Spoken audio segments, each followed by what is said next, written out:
Thank you. Welcome back to the show. Coming up in the next half hour, Hunter Thompson is here, also Marjorie Gross. Now, this matter concerns tomorrow night's program. This is interesting. NBC sportscaster Marv Albert, comedian Howie Mandel, a visit to the Hall of Presidents, and Grace Jones will be here tomorrow. Whoa! Grace Jones will be here tomorrow. Grace, yeah, should be here. Yeah, here. My next guest is one of the most controversial writers in America and the inventor of Gonzo journalism. We're delighted that he could be with us tonight. Welcome, please, Dr. Hunter Thompson.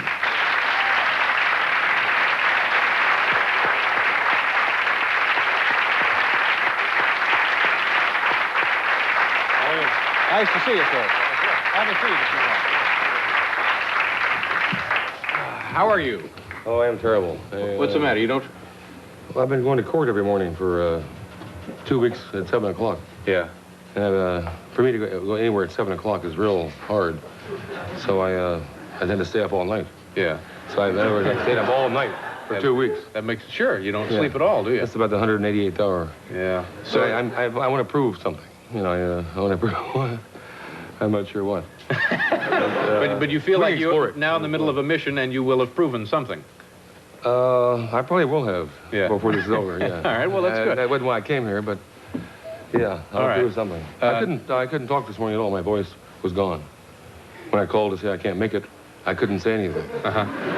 Also, originally you called here to cancel. Yeah. Do I have a microphone on, or is this some kind of sandbag trip where you have a microphone and I don't? That's right. I'm the only one in the building with a mic on. Nobody hears anything the guests. Chicago politics. Now, when you talk... I'm not mic'd at all, right? No, You've taken right everything. Here, Hunter, this thing right here. I see, okay. They're hearing every word you say. It's paranoia, yeah. Yeah. So you're Dr. Hunter Thompson. Can I ask you what the... I thought we agreed not to discuss these... You don't want to discuss the doctor? I could discuss your childhood and, you know, your teeth and stuff like that, but really, I think it's really... we're not into an academic credential thing. Well, no, I didn't... I just assumed that if I insist on the use of the term doctor. Yeah. At certain times, but in fact, I'm a doctor of chemotherapy, of journalism, and of... comes to me... What's that word? Divinity, yes. Divinity. Divinity, yeah. Sure. Well, I would have guessed that. I think so, yeah. Let me ask you about... it's embarrassing to have that many doctorates. It's like being rich. You know, yeah. Well, no, I mean, if you went to school and earned it, you shouldn't be embarrassed by it. I've worked all my life for these things. Yeah. Wealth and doctorates. Why shouldn't I be a little sensitive about displaying them in some kind of sleazy TV? Now, I just want to have a little fun. I know, and that's what we're doing here, trying to have a little fun. Now, tell me about the goings-on in Palm Beach. Let's talk about something else for a second here. What you brought here, is this a gift, Hunter, or is this... In a sense, yeah, that's a gift. That's a bomb. We have here 2,000 or 3,000 firecrackers, huh? Well, no, not that many. Really? It's a light thing. I brought it out to set it off. No, you're not going to be setting these off in here, would you? Well, yeah. No, we'll just maybe later. Do the same thing. Maybe later at the buffet upstairs, we'll set those off. Put it back over here. No, you get it close to that cigarette. I knew that would happen. I say, don't worry, let's go out there and put it down in front of him. Tell me about your correspondence with the American Express Company. About what did you have in mind for those folks? I got offended, frankly, that an American Express was offering the gold card to the rabble. And what I considered fairly a loose-minded, sort of greedy kind of way. And do you have a gold card? No, I don't. See, that's what I mean. It's but it's being offered in a way I consider degraded the gold card. Do you have one? Yeah. Yeah. Now, what is that supposed to represent? If you have one of those, what does that mean? It tells me that I can go anywhere I want and get money. Yeah, I can. Well, there are limits to this, and there are certain dark aspects of that contract. But basically, if I've left red Chrysler convertibles all over Palm Beach and hotels and beach houses. I can just, it's like a card. That's right. When I had it, I didn't even have to register in a hotel. Just wave the card and you're in. They call me doctor. Yeah. They call you whatever you want, really, but yeah. The gold card. But I didn't feel it should be offered to the masses. Yeah. This is the Palm Beach. I've been educating myself to think like the Palm Beach life. And I've come to some surprising life stances in this. I've taken a driving up and down the beach in a red Chrysler convertible with lesbians at night. And naked people and drugs. This is the power of the gold card. That's what you have to do. But I thought that Palm Beach, the American Express image was kind of sullied by the idea that anyone could wander around like this, rent convertibles, buy lesbians, all that trumpets with a gold card. So I wrote them a letter saying that, look, I think I have a better idea. And what that is that I should do your ads from now on for the gold cards, not the green cards. I don't want any part of that. And I put it down in a very forceful and I think persuasive style. And it was rejected by the swine that I wrote it to. His name was Johnson on it. No. There's a place called the Grog Shop somewhere. It would be an effective campaign. I think you for the American Express card. That's.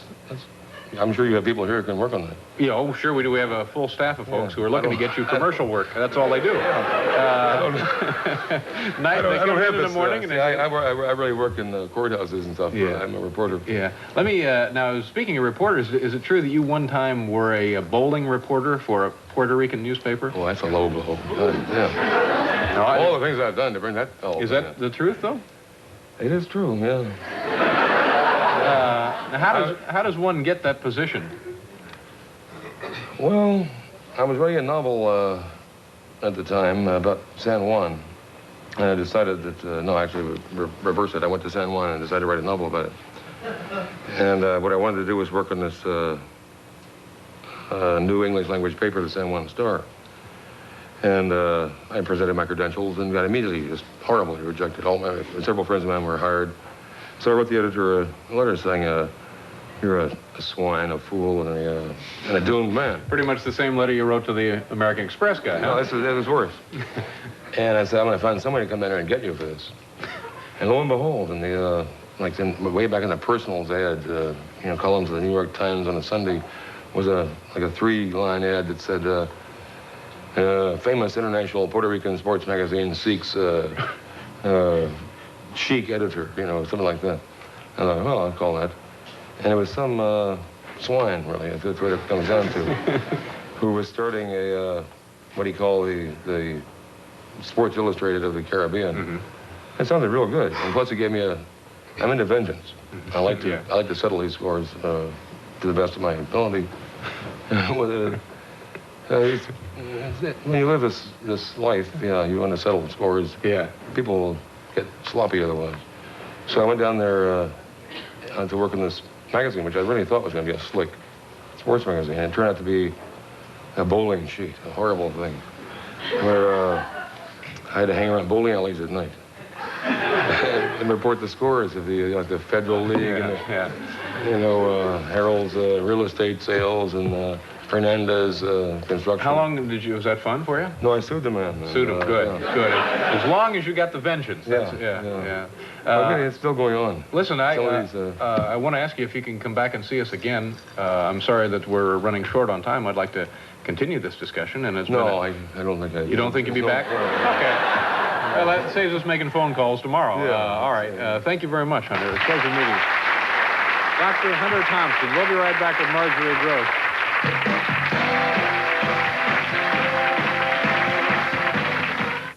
Watch Ian. The next time you change, it could be the year 2001. Kodak introduces gold-tipped ultralight lithium batteries.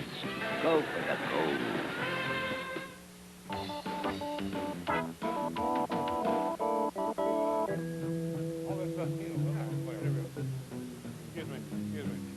Helen Hayes Suite, may I help you? Yeah, can I have Regina, please? Is Regina here? Regina? Well, we'll get her. Hang on, I'm going to have to put you on hold. Okay. Well, there is no hold button, sorry. Our next guest is a writer, reporter, lecturer, and columnist who invented and practiced the Gonzo form of journalism. Folks, please welcome back to this program Dr. Hunter S. Thompson. Hunter, good to see you again. Yes. How long ago was it that you were here? Well, it seems like only yesterday. Yeah, nice to see you. You know, we had a good time last time. Yeah, it was fun. Jan Winter was here a couple of weeks ago, and we were talking about the 20th anniversary of Rolling Stone magazine and so on and so forth. When did you first start working with him and the magazine? Well, let's see. Almost from the very beginning. I think. Right from the beginning. What did you do before that? Where did he find you? Where did you find him? Well, I was a, people don't believe this, but I was a respectable, straight journalist. Mm-hmm. I have to start tearing things off. That's right. Oh, there goes your microphone. Whoa. Oh. Microphone going? Yeah, let me help you with that. It's really hot in here. Okay. All right. And so the mic. Just continue talking there. Put this little bugger on here. Yeah, okay. And Yeah, let me help you with your mittens. All right. can you do this? That's all right. No, you're fine. You're fine. Just put it on there. All right, great. So now, well, how did you two happen to get together? Actually, you three, you, Jan, and the magazine. Well, let's see. Let's take it from the top here and be real straight. Hunter, let me ask you a question. What? Why didn't you take off your jacket before we started taping? I wasn't sure. It's cold behind me here, and it's hot in front of me. And I wasn't sure which one was going to prevail. All right, okay. Having a occluded front here, we might get showers in a minute. Yeah, I might have to... all right, so anyway, you and the magazine. Well, I was looking at the time for... I was into politics, as I am now. And I was going to run for sheriff. Mm-hmm. Of where? Of Pitkin County, Aspen, Colorado. And as politicians will, I was looking for constituency, which we called Freak Power at the time.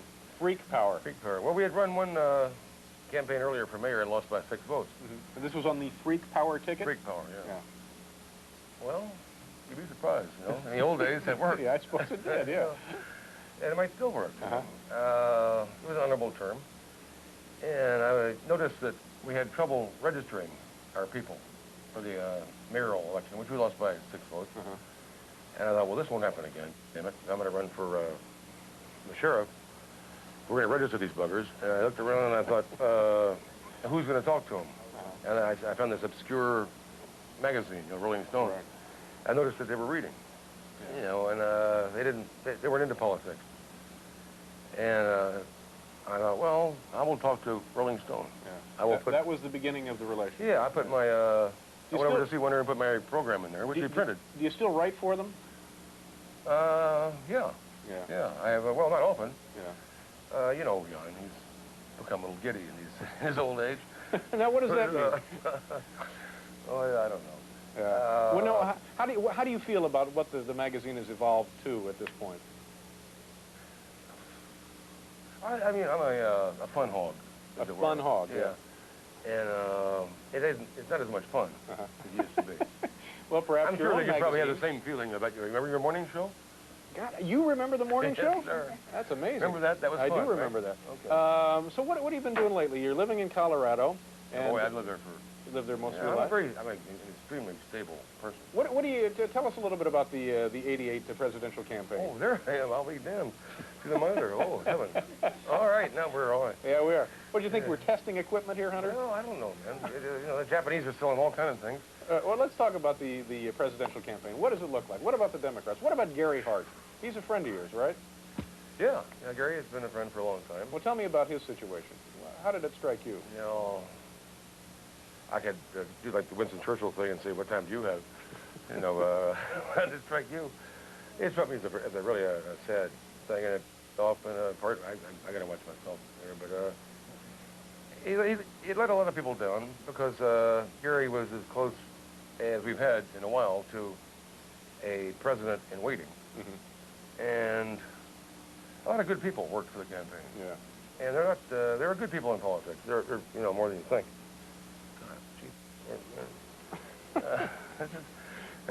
People paid for this kind of heat, you know, a health club. Yeah. I hope I get a good pan out of this. But, no, Gary was running like 42% in the polls, over, you know, to 22% for Bush. Did you know that he was flirting with this kind of difficulty, this kind of problem? Well, this kind of problem, Well, how else I mean, all would he you did was have describe a it? date, you know, Yeah, but it somewhere, took him out of the race. I mean, so I think we can describe it as a well, problem. yes, it is, yeah, Yeah. right. All right, yeah, but if you had a problem like that, if you had a date and it took you totally out of television, or if I had a date like that and I couldn't write anymore. You know, it be might like, be worth it, come to think of it, a date yeah. like that. So who do you see now Well, no, with the let's Democrats? go back to with the that. Republicans? Yeah, it was a problem. And I've known Gary, as I say, for a long time. Yeah. It's like the people talking about me. Have you known Dr. Thompson for a while? Did you realize he had a drinking problem? Well, of course I have a drinking problem. You know, it's right here in front of us. And, you know, I'm gonna show. All right, but now tell us just... I found it very, like a silly and almost tragic kind of... So you don't think that that situation should have taken him out of the race? I was one of two people who counseled staying in and saying to hell with it. Yeah. And as the polls have pointed out recently, people are very forgiving about that. People are very forgiving about the Ginsburg, the pot situation. Do you think if he'd been more contrite, perhaps, at least publicly, that he'd still be in there running today? I don't know, man. I think people like to see in a president, at least, and I've been this way myself, and I still am, you want to see somebody who can mind the store. Right. And if Gary has that kind of trouble with one of his dates, you know, what's going to happen when he goes to Russia and meets a Russian girl? Exactly. You know, Yeah, and I think that strikes people. we have those Marines over there. Yeah. You know, they all, court-martialed, and but I don't think people Ginsburg. Yeah. Well, let me interrupt here because I want to get your thoughts on who we're looking at for candidates, both sides of the aisle here. Who do you think is going to be coming out of the Democratic situation? Are we on? I see Paul over there. We're not on. Oh, yeah. I was going to shave Paul on TV rather than do this sort of thing. I noticed I haven't shaved myself. I look like Richard Nixon. Well, I have a... Just quickly now. Okay. So who is it going to be contesting for the highest office? Well, in Iowa, it looks like Paul Simon. Paul Simon? With the bow tie? Which I like the man. You like him? Yeah. He's from your neck of the woods. Illinois. Yeah. Well, Indiana. right across the border, Yeah, right? right. Just Your kind of west. person, man. Yeah. You think so? I think so. Who are you for? You know, I really haven't given it much thought. That's where we're at now. Because if I had to vote right now, immediately I'd vote for Jesse, always. Jesse Jackson? Yeah, I like Jesse. He brings a kind of a hard rock honesty. But don't you think people are waiting for somebody to drop out of the sky as a popular front runner so we can then say, oh yeah, that's the guy? Well, I know I'm a handicapping person. You know, I'm a gambler, and I could talk to you about gambling, and I could probably tell you I would bet with you at 11-1 right now that Teddy Kennedy's going to be the... Oh, really? Yeah. Well, no, I look at it as a gambler. Yeah. And I'm not sure exactly why I see that, but it was Kennedy who beat Bork, for instance. Yeah. Here, the main man, Biden, got blown totally out of the race for another cheap scramble, you know, Hunter, I got to interrupt here. We're out of time. Does that upset you? Always. Yeah. What, will you come back? Sure, David. All right. We'll be back, folks.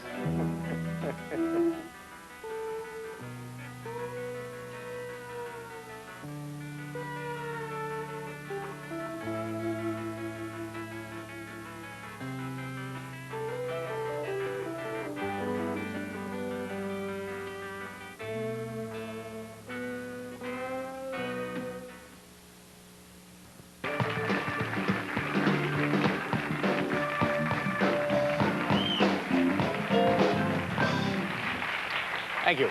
Thank you very much. Family affair. Nicely done. Featuring Ivan Neville on. You don't even celebrate Thanksgiving because in Canada it's like in June, isn't it? It comes earlier in Canada because, of course, the harvest is earlier in there. It's right. cold. So do you celebrate two Thanksgivings? We celebrate only once. It's earlier in the season. It's in October. But I mean, since you are Canadian but living in this country, do you celebrate twice? I celebrate, yes, and I have 2 Thanksgiving dinners every year. Isn't that interesting? Our next guest has been called the most accurate and least factual reporter working today. His latest book right here is entitled Generation of Swine, Tales of Shame and Degradation in the 80s. Ladies and gentlemen, please welcome back Hunter Thompson.